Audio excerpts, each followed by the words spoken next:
Hello and welcome to the path of self improvement. एक और energise episode में आपका स्वागत है। First of all thank you and congratulations.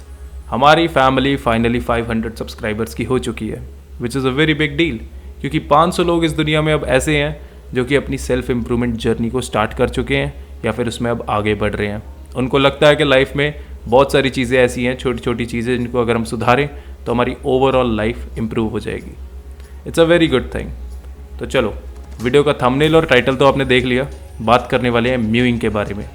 So mowing के बारे में एक स्पॉइलर बता देता हूँ। Terms and condition applied, mewing actually works. जी हाँ, म्यूइंग करोगे तो सुधार ज़रूर होगा, इम्प्रूवमेंट ज़रूर होगी, बस तरीके से करनी है। तो म्यूइंग के बारे में 2-4 चीज़ें बता देता हूँ। हम इसमें जानेंगे इस वीडियो में कि म्यूइंग करनी क्यों है, म्यूइंग करनी कैसे है, कौन कौन म्यूइंग करता है और म्यूइंग करके होता क्या है। तो लेट्स गेट स्टार्टेड। तो गाइज, सबसे इजी शब्दों में मैं आपको समझाने वाला हूँ म्यूइंग काम कैसे करती है। तो बेसिकली हम इस वीडियो में डिस्कवर करने वाले हैं, we are going to improve our facial aesthetics using orthotropics. तो म्यूइंग एक पॉस्चर है जिसमें हम अपनी जीभ को अपने माउथ के अपर रूफ पे टच करके रखते हैं और अपने चेहरे को नॉर्मली इसी तरीके में रहने की आदत डाल देते हैं। और होता क्या है, लॉन्ग टर्म में हमारे फेशियल एस्थेटिक्स सुधर जाते हैं। अब ये होता कैसे है, तो हमारा जो स्कल है उसके अंदर बहुत सारे क्रैक्स होते हैं जिन्हें बोलते हैं सूचर्स। तो विद टाइम जब हम बड़े होते हैं तो हमारे स्कल की डेवलपमेंट और बोन्स की डेवलपमेंट के लिए वो सूचर्स बहुत हेल्पफुल होते हैं, ताकि हमारा चेहरा वगैरह सब एडजस्ट हो पाए। लकीली इसी टाइप के सूचर्स हमारा जो माउथ की अपर रूफ है, मुंह के ऊपर वाले हिस्से में जहाँ हम अपनी जीभ टिकाएंगे, वहाँ पे भी सूचर्स हैं। तो लॉन्ग टर्म में जब उस पर प्रेशर पड़ता है तो आप अपने अपर जॉ को वाइड कर लेते हो और आपका ओवरऑल फेस सुधर जाता है। अब इसको करने के लिए आप सर्जिकल इक्विपमेंट भी यूज़ कर सकते हैं, जैसे किसी टाइप के ब्रेसेस लगवा सकते हैं जो कि लॉन्ग टर्म में हेल्पफुल नहीं है और अनकंफर्टेबल है। या फिर आप अपना जो एक नॉर्मल पॉस्चर आपके माउथ का होना चाहिए आइडियली, उसको यूज़ कर सकते हैं। तो फंडामेंटल जानने के बाद अब बारी है हमारी समझने की कि म्यूइंग करनी क्यों है। देखो, मैं आपको कुछ फ़ोटोज़ दिखाता हूँ, आप इन फ़ोटोज़ को देखो। इन बच्चों का चेहरा पहले सिमेट्रिक था, शार्प था, और अब नहीं है। और कुछ फ़ोटोज़ दिखाता हूँ जिनमें काफ़ी इम्प्रूवमेंट आई है म्यूइंग करने से। तो देखो, अगर आप किसी एक टाइप के पॉस्चर को या किसी छोटी मोटी चीज़ को सुधार के अपने चेहरे पे इम्प्रूवमेंट ला सकते हो, जो कि ओवरऑल आपके कॉन्फिडेंस को बिल्ड करे या लॉन्ग टर्म में आपके लिए फ़ायदेमंद हो, तो there is no problem in doing that. कुछ एक्टर्स भी करते हैं इसको परफॉर्म, और इसको करना बहुत ही सिंपल है। तो अब हम जानते हैं कि म्यूइंग करनी कैसे है। इसको करने के 4 बेसिक स्टेप है, स्टेप बाय स्टेप समझाता हूँ, समझ जाओगे और करने भी लगोगे। सो 2 चीज़ें हमें करनी पड़ेंगी if you want to have a structured job. Number 1, आपको अपने पैलेट का साइज इंक्रीज करना है, जो हमारे मुंह के ऊपर रूफ है उसको इंक्रीज करना है विड्थ में। सेकंड, अपने मैक्सिला को अपलिफ्ट करना है। मेडिकल टर्म्स को साइड लगाओ, करने के तरीके क्या हैं। नंबर 1, आप ब्रेसेस लगवा लो, वो नहीं करना।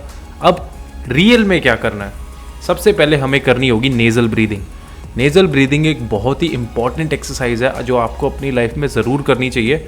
आपको अगर आपको लगता है कि मेरी नाक बंद रहती है, साइनसेस के प्रॉब्लम्स हैं, वो इसी का ही काउंटर रीज़न है, क्योंकि आप अपनी नाक का सही इस्तेमाल ही नहीं कर रहे हो। आप अगर नेज़ल ब्रीदिंग करोगे, आपकी नोज़ शार्प होगी, आपकी लंग्स कैपेसिटी बढ़ेगी, क्योंकि आप शैलो ब्रीदिंग नहीं करोगे। एंड आपको रात को सोते टाइम भी नेज़ल ब्रीदिंग करनी है। आप अपने मुँह पर टेप लगा के सो सकते हो, मरोगे नहीं आप, डरने की कोई बात नहीं है। टेप लगा लो, डॉक्टर टेप लगा लो छोटी सी। उससे होगा क्या, जब आपके लिप्स पे सेंसेशन रहेगी तो आप वैसे ही नहीं अपना मुंह खोलोगे। और अगर आपको बहुत ज़्यादा ज़रूरत लगी तो आपकी नींद खुल जाएगी और आप माउथ ब्रीदिंग कर ही सकते हो। बट मेरी बात मानो, ज़रूर ट्राई करो नेज़ल ब्रीदिंग का।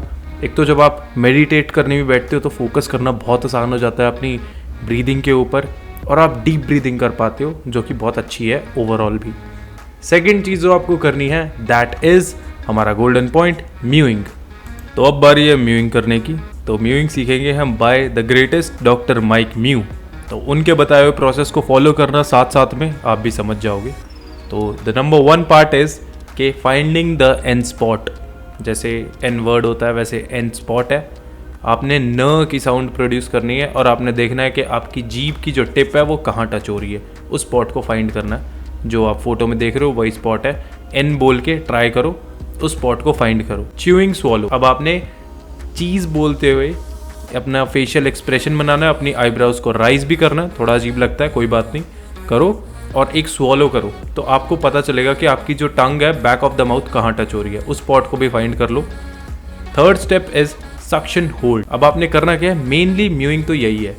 जब आप उन दोनों पॉइंट्स को फाइंड आउट कर लो तो आपने स्वॉलो करना है 2-3 बार अपना सलाइवा, जब तक आपके मुंह में एक वैक्यूम ना बन जाए। जब आपके मुंह में एक वैक्यूम बन जाएगा आप नोटिस करोगे आपकी डबल चिन टक इन हो चुकी है। और याद रखना आप अपनी चिन को टक्ड इन रखना और अपना वैसे भी पोस्चर सुधार के रखना। जब आप ये चीज़ करो तो आपको नोटिस करोगे आपकी डबल चिन हो चुकी है गायब और आपके मुंह में एक सक्शन बन चुकी है। तो यही है एग्जैक्टली म्यूइंग। अब करना क्या है, मोनालिसा स्वॉलोइंग। अब आपने बिना किसी एक्सप्रेशन को दिए इसी प्रोसेस को करना है 1-2 बार और आप समझ जाओगे कि यार ये मेरी जीभ का स्वीट स्पॉट है और मैं ऐसे रख के बिल्कुल नॉर्मली रह सकता हूँ पूरा दिन। बिल्कुल सिंपल सा प्रोसेस है, जैसे जैसे मैंने बताया सेम तरीके से कर लो। लेकिन एक चीज़ का ध्यान रखना, एंड स्पॉट को फाइंड करते हुए अपनी जीभ को अपने दांतों से टच मत करना। आगे वाले आपके दांत नहीं धकेलने, आपने सिर्फ अपनी जीभ को ऊपर फिट करके रखना है, एक वैक्यूम क्रिएट करके रखना है। This is the process of mowing. बड़ा ही सिंपल है, ये करो और आपको फ़ायदा देखने को ज़रूर मिलेगा। सो बॉयज़ एंड गर्ल्स, टॉपिक हो चुका है पूरा।